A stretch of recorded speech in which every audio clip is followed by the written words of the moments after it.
સ્થાપના દિવસ એટલે 6 એપ્રિલ ભારતીય જનતા પાર્ટીનો સ્થાપના દિવસ 46 વર્ષ પૂર્ણ કરી અને 47માં આ સ્થાપના દિવસ નિમિત્તે આપ સૌ ભારતીય જનતા પાર્ટીના કાર્યકર્તાઓ ને લાખ લાખ અભિનંદન પાઠવું છું. સાથે જ આજે આપણી સૌની વચ્ચે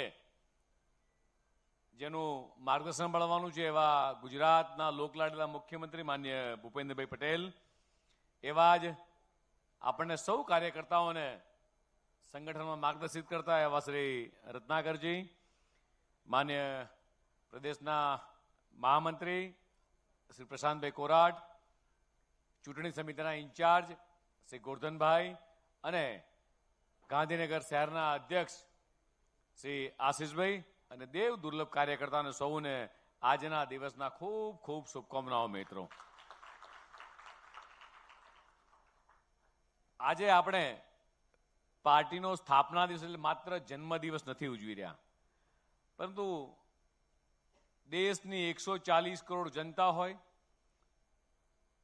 દુનિયાની સૌથી મોટી પાર્ટી એટલે ભારતીય જનતા પાર્ટી, અને આપણને સૌને મિત્રો ગૌરવ થાય એ પ્રમાણેનું આજે વિરાટ વટવૃક્ષ જે બન્યું છે એના છાંયડાની નીચે મિત્રો આપણે સૌ આજે બેઠા છે. ત્યારે આપણી આ સફર 1951 થી ભારતીય જનતા પાર્ટીના એટલે જનસંઘની જે સ્થાપના થઈ, આ જનસંઘની સ્થાપનાથી લઈ અને જ્યારે જનસંઘનો જન્મ થયો ત્યારે આપણી પાસે કદાચ એ વખતે એવું કહીશ કે રાજકીય અનુભવ, કાર્યકર્તાની અછત કે કોઈ પણ સુખ સગવડ વગરની એ વખતની શરૂ થયેલી આ વિચારધારા આજે તો કદાચ આપણે સૌ એ દુનિયાની સૌથી મોટી પાર્ટી એટલે 17 કરોડ કરતા વધારે જે પાર્ટીના કાર્યકર્તાઓ હોય,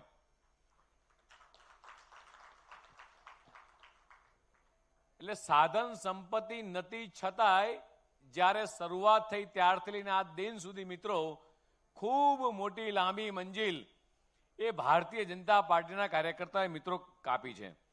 અને માત્ર ને માત્ર માતૃભૂમિની પ્રત્યેની નિષ્ઠા અને લોકશાહીની આ શક્તિ માટે મિત્રો આપણે આ સૌ સફર ખેડી છે. ત્યારે મને તમામ મહાન વ્યક્તિઓને નમન કરવાનું મન થાય કે જેમણે આ પાર્ટીને ઊભી કરવામાં, આગળ વધારવામાં પોતાનું જે મહામૂલું યોગ્ય બલિદાન આપ્યું છે એવા તમામ ભારતીય જનતા પાર્ટીના સ્થાપક ઘડવૈયાઓ તમામને મિત્રો એ વંદન કરું છું.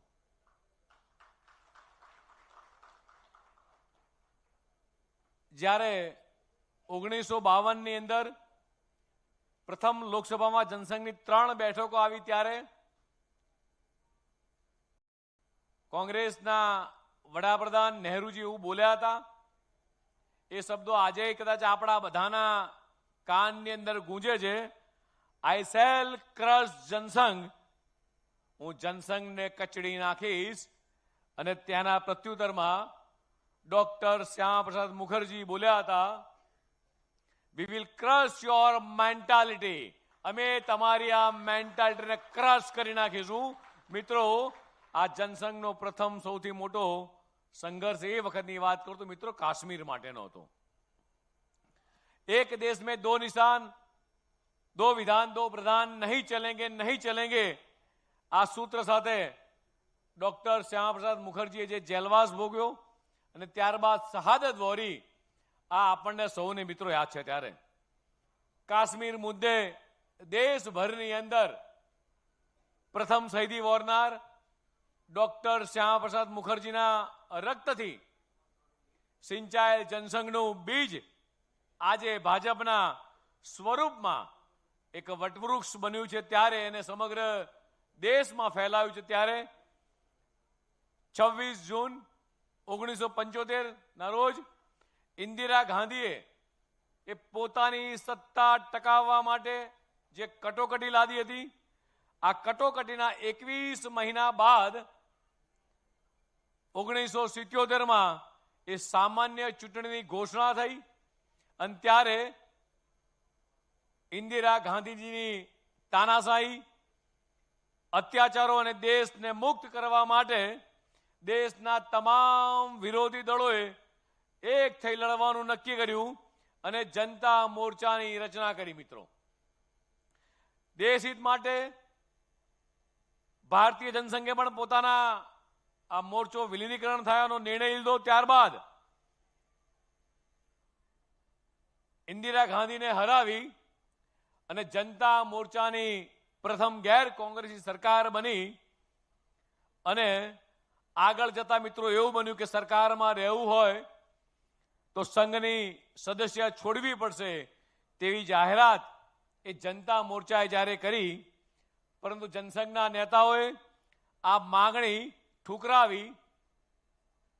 આ ઇતિહાસ મિત્રો એટલા માટે કહું છું કે કદાચ આપણે પૂર્વ ઇતિહાસ નહીં જાણતા હોઈએ તો તમે ને હું આવનારી પેઢીને સાચું વાત નહીં કહી શકીએ અને રાષ્ટ્રવાદી વિચારધારાને પ્રાધાન્ય આપી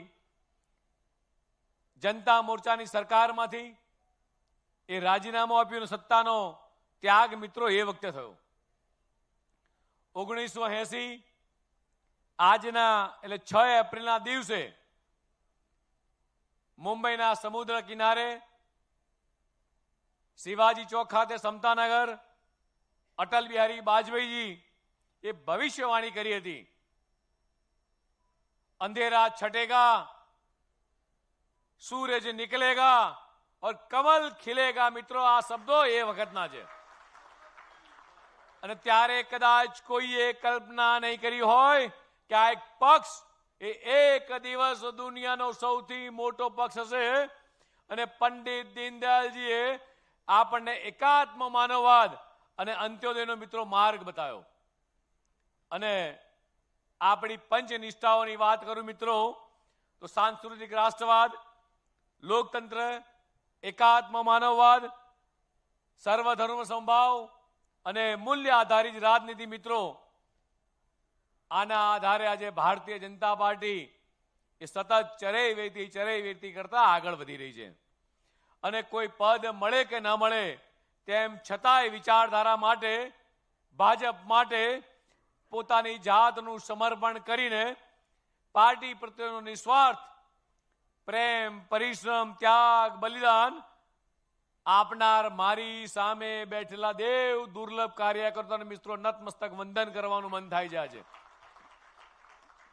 અને પાર્ટીની ખરી મૂડી એટલે મારી સામે બેઠેલો કાર્યકર્તા છે. મિત્રો, ભારત માતાને પરમ વૈભવના શિખર પર લઈ જવાના ધ્યેય સાથે એક કામ કરતા કરતા કરોડો કાર્યકર્તાઓ પોતાનો પરિવાર એટલે ભારતીય જનતા પાર્ટી, ભાજપ એટલે વિકાસ, વિશ્વાસ અને રાષ્ટ્રવાદ, ભાજપ એટલે ભારતના સાંસ્કૃતિક વારસાની રક્ષા, ભાજપ એટલે શાંત, સલામત અને સમૃદ્ધ ભારત, અને ભાજપ એટલે આતંકવાદને જડબાતોડ જવાબ.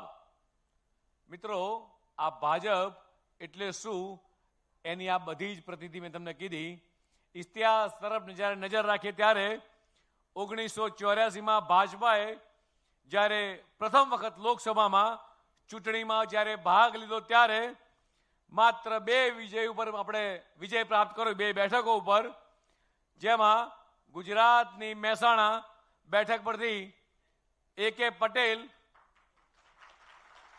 અને આંધ્રપ્રદેશની હનકામોડા બેઠક પરથી ચદ્દુ પાટિયા રેડ્ડી મિત્રો જ્યારે ચૂંટાયા ત્યારે કોંગ્રેસ દ્વારા આ કુટુંબ નિયોજનના એક નારાને હમ દો હમારે દોના ઉલ્લેખ કરી અને આજ લોકસભાની અંદર પાર્લામેન્ટમાં મિત્રો એ આપણી મજાક ઉડાવી હતી કે હમ દો હમારે દોના નારા સાથે એ ભારતીય જનતા પાર્ટીની મજાક ઉડાવી હતી.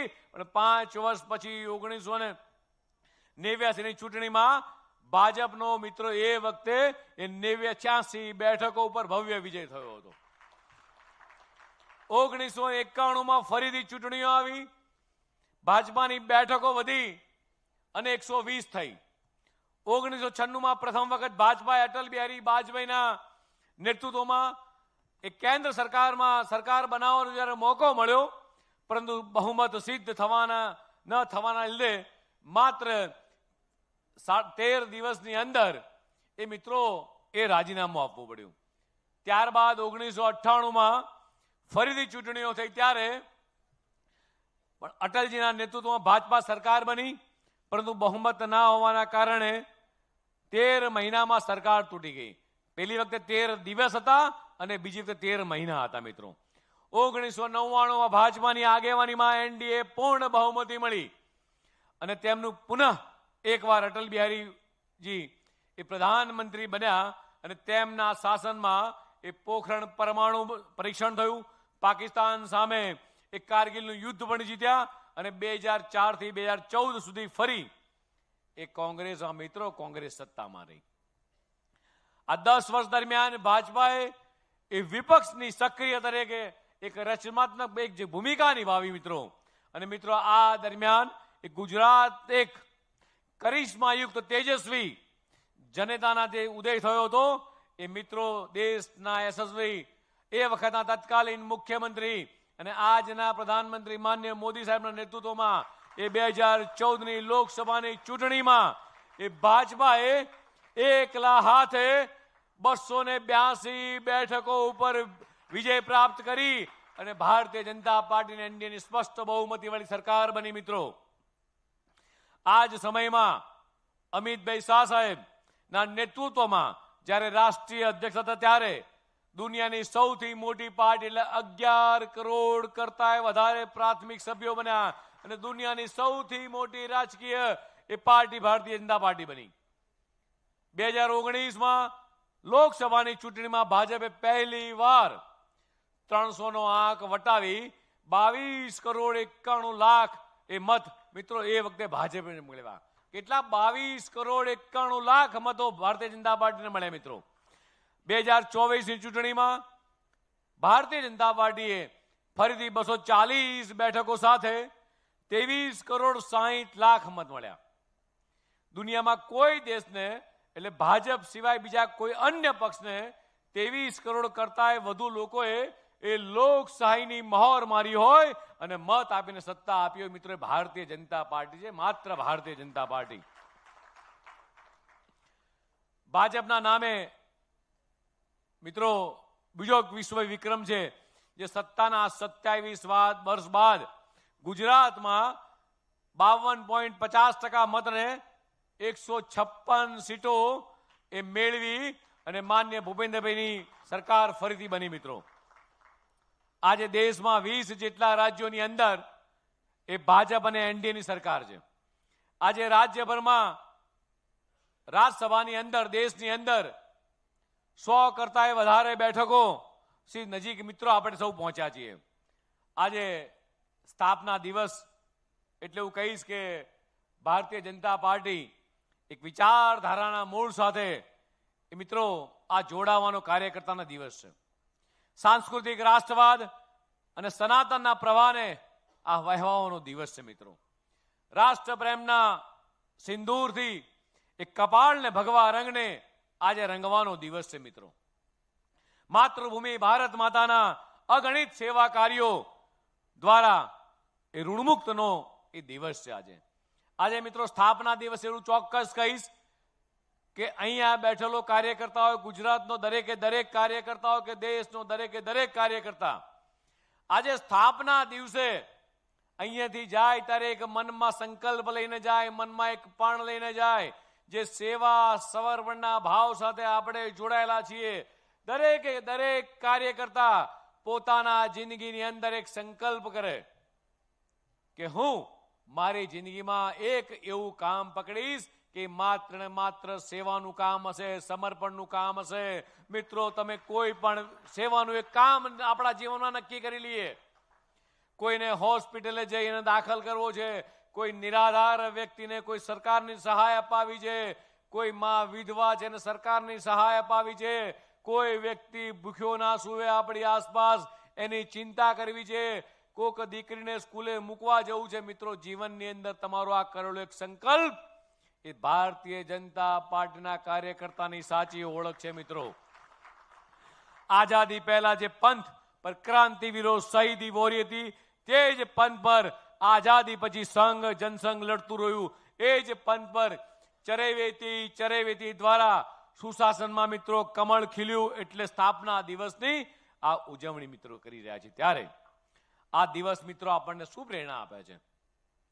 આ એવા કાર્યકર્તાઓને યાદ કરવાની પ્રેરણા આપે છે કે જેમણે પોલીસોની લાઠી ખાધી હોય, જેમણે જેલમાં બંધ થયા હોય, ભૂખ્યા તરસ્યા રહ્યા હોય, ભારતીય જનતા પાર્ટીના ઝંડા માટે દિવાલ ઉપર ચડ્યા હોય, ઝંડા બાંધ્યા હોય, ભીત ચિત્રો દોર્યા હોય. મિત્રો કેટલાય કાર્યકર્તાઓ ભારતીય જનતા પાર્ટીમાં આવ્યા છે, પોતાનો પરિવાર છોડી ઘર બાર સંપૂર્ણ રીતે ત્યાગ કરી અને સતત રાત દિવસ તડકો છાંયડો જોયા વગર એ ભારત માતાના જયઘોષ કરતા કરતા મિત્રો આગળ વધતો હોય છે.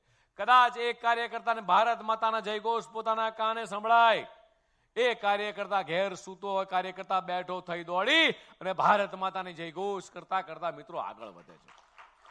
આજે એવા કાર્યકર્તાને મિત્રો યાદ કરવાથી આપણને સૌને જ્યારે પ્રેરણા મળે છે, ત્યારે જેમણે પોતાના પરિવારના પોતાના ભવિષ્યની ચિંતા કર્યા વગર જેણે રાષ્ટ્ર માટે ભાજપને પોતાના કામમાં લગાવી છે, પોતાની જાતને ઘસી નાખી છે, એવા મારા ખૂબ મોંઘા અને એવા તમામ કાર્યકર્તાને મિત્રો આજે લાખ લાખ અભિનંદન આપવાનું મન થાય. મિત્રો કાર્યકર્તાએ શું ભોગ આપ્યા ભારતીય જનતા પાર્ટી માટે? પોતાનો ધંધો હોય, પોતાનો પરિવાર હોય, આ બધાની પ્રાયોરિટી છોડી અને રાષ્ટ્ર ભાવનાની પ્રાયોરિટી બનાવી, ભારતીય જનતા પાર્ટી માટે પ્રાયોરિટી બનાવી, ગાંઠનું ગોપીચંદ ઘસી અને કમળને સુગંધિત કરવાનું કામ કર્યું હોય તો મારી સામે બેઠેલા કાર્યકર્તાએ કર્યું છે. જનસંઘ વખતે મિત્રો એ દીવો લઈને શોધવા પડે એટલા જ આપણે લોકો હતા, અને આજ સુધીમાં આ દીવાને એ કોઈએ બુઝાવી ના શકે એના માટે આ પોતાના જીવતરને હોમી દેવાવાળા કાર્યકર્તાઓને મિત્રો આજના દિવસે લાખ લાખ અભિનંદન છે. એ વખતની વાત યાદ કરું મિત્રો કે કાર્યકર્તા કેવા સંઘર્ષમાંથી પાસ થયા હતા. કાર્યાલય નતા, સુખ સગવડો નથી, પૈસા નતા, ત્યારે કાર્યકર્તાએ પોતાના ઘરને એ ભારતીય જનતા પાર્ટીના કાર્યાલય બનાવ્યા. અને કાર્યકર્તા એ વખતે મને હજી યાદ છે કે કેટલાય કાર્યકર્તાઓ ટિફિન બેઠકની જે આપણે વાત કરીએ છીએ, અને એ વખતે એ ટિફિન લઈ અને કાર્યકર્તા મિત્રો ભેગા થતા હતા. કદાચ કોઈક સુફી સંઘ કાર્યકર્તા તો બીજા 4 કાર્યકર્તાઓનું ટિફિન લઈ જાય, કામ કરવા જાય, ભારતીય જનતા પાર્ટીની વિચારધારા ગામડે ગામડે પહોંચાડવા જાય. રસ્તામાં ભૂખ લાગે તો આ કાર્યકર્તા ટિફિન ખોલીને ખેતરમાં બેસે. એમ કરતા કરતા મિત્રો આ પાર્ટી વટવૃક્ષ બની છે. અને મિત્રો એવું કહીશ કે આ ભારતીય જનતા પાર્ટીના કાર્યકર્તા માનનીય મુખ્યમંત્રીશ્રી બેઠા ત્યારે કહીશ કે ચપ્પલના તળિયા નહીં પણ પગના તળિયા ઘસી નાખેલા એવા કેટલાય કાર્યકર્તાઓ છે જેમણે પોતાની આ વિચારધારા માટે લડત આપી છે. મિત્રો સાંસ્કૃતિક રાષ્ટ્રવાદ હોય, અંત્યોદય અને છેલ્લો માનવી પ્રથમની વિચારધારા હોય, પ્રામાણિક સુશાસન, રાષ્ટ્રની અખંડતા અને સુરક્ષા, સંવિધાન અને લોકશાહી પ્રત્યેની આસ્થા, સ્વદેશી અને આત્મનિર્ભર ભારત, પર્યાવરણ અને આધ્યાત્મિકતાનું સંતુલન, આ વિચાર આધારિત રાજકારણ એટલે ભાજપના દરેક કાર્યકર્તા માટે એ રાષ્ટ્ર પ્રથમ અને પછી એવું કહેવાય છે કે ભારતીય જનતા પાર્ટીનો કાર્યકર્તા એ સતત એ રાષ્ટ્ર પ્રથમની ભાવના સાથે મિત્રો કામ કરતો આવ્યો છે.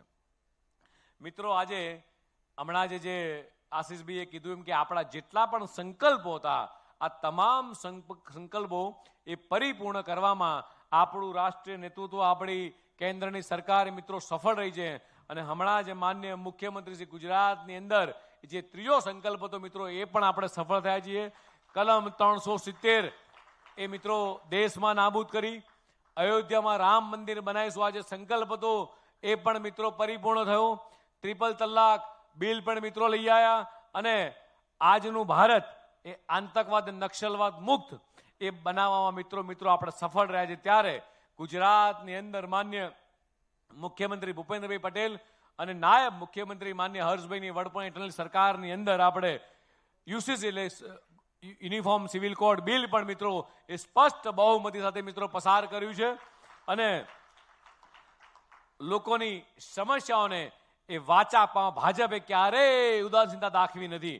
લોકોના સુખે સુખી, લોકોના દુઃખે દુઃખી એવી આ વિચારધારાવાળી પાર્ટીના મિત્રો આજે જ્યારે વટવૃક્ષ બની છે ત્યારે કોઈ વંશવાદ નહીં, પરિવારવાદ નહીં, જાતવાદ નહીં, માત્ર ને માત્ર રાષ્ટ્રવાદની વિચારધારા સાથે જ્યારે આપણે સૌ આગળ વધ્યા છીએ ત્યારે એક આ જે પાર્ટીમાં શક્ય છે કે સામાન્ય પરિવારનો વ્યક્તિ એ દેશનો પ્રજાસત્તાક એટલે વડાપ્રધાન બની શકે, આ જ દેશનો સામાન્ય કાર્યકર્તા એ રાષ્ટ્રીય અધ્યક્ષ બની શકે, આ જ પાર્ટીનો સામાન્ય કાર્યકર્તા સામાન્ય પરિવારમાંથી આવતો વ્યક્તિ એ પ્રદેશનો અધ્યક્ષ બની શકે, જેને કદાચ 5 મિનિટ પહેલા ખબર ના હોય કે હું મુખ્યમંત્રી થવાનું છું, તો આદર્શ ઉદાહરણ આપણી વચ્ચે છે.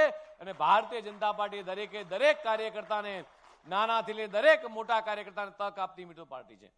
આજે અટલ બિહારી વાજપેયી, લાલકૃષ્ણ અડવાણી જેવા એ રાષ્ટ્રીય કક્ષાના નેતાઓને મિત્રો આ પક્ષ માટે જ્યારે આખું જીવન સમર્પિત કર્યું છે ત્યારે ભારતીય જનતા પાર્ટી પાસે માન્ય નરેન્દ્રભાઈ મોદી સાહેબ, અમિતભાઈ શાહ સાહેબ જેવા મૂલ્યનિષ્ઠ રાજનેતાઓની ખૂબ મોટી શ્રૃંખલા એ આપણી પાસે છે ત્યારે મિત્રો દુઃખ એ વાતનું થાય કે કોંગ્રેસની એક ગંદી માનસિકતા આજે છતી થાય છે. કાલે જ કેરળની ચૂંટણીના ઉન્માદમાં કોંગ્રેસના રાષ્ટ્રીય અધ્યક્ષ મલ્લિકાર્જુન ખડગે દ્વારા જે રીતે ગુજરાતીઓનું 6.5 કરોડ ગુજરાતીઓનું માત્ર ગુજરાતમાં નહીં દેશભરમાં વસતા, વિદેશમાં વસતા તમામ ગુજરાતીઓનું અપમાન કર્યું છે, આ અપમાનનો બદલો આ તમામ ગુજરાતીઓ આવનારા દિવસોમાં ચોક્કસ લે. જે તેમણે ગુજરાતીઓને અભણ કીધા છે, જે તે મૂર્ખ કીધા છે, આ ગુજરાતની 6.5 કરોડ જનતા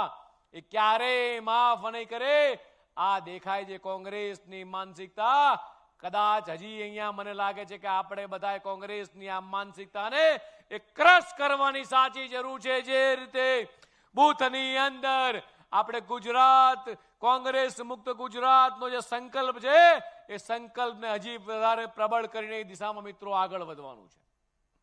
ફરીથી એવું કહીશ કે અંતમાં દિલ અને દિમાગ અને મનમાં અખંડ ભારતના સ્વપ્ન સાથે, પગમાં જોર, હૃદયમાં ઉત્સાહ સાથે 10 દિશાઓમાં છા જઈએ. આ સાથે એવું કહીશ કે મને ભારતીય જનતા પાર્ટીના મારા આ કાર્યકર્તા પર ખૂબ ભરોસો છે, ખૂબ ગર્વ છે અને ફરીથી આ દુનિયાની સૌથી મોટી આ ભારતીય જનતા પાર્ટીના દેવ દુર્લભ કાર્યકર્તા મિત્રો એ નતમસ્તક વંદન કરું છું. ફરીથી આપ સૌ કાર્યકર્તા મિત્રોને આજના દિવસની ખૂબ ખૂબ શુભકામનાઓ. ભારત માતા કે જય, વંદે માતરમ. ખૂબ ખૂબ આભાર આદરણીય અધ્યક્ષ શ્રી.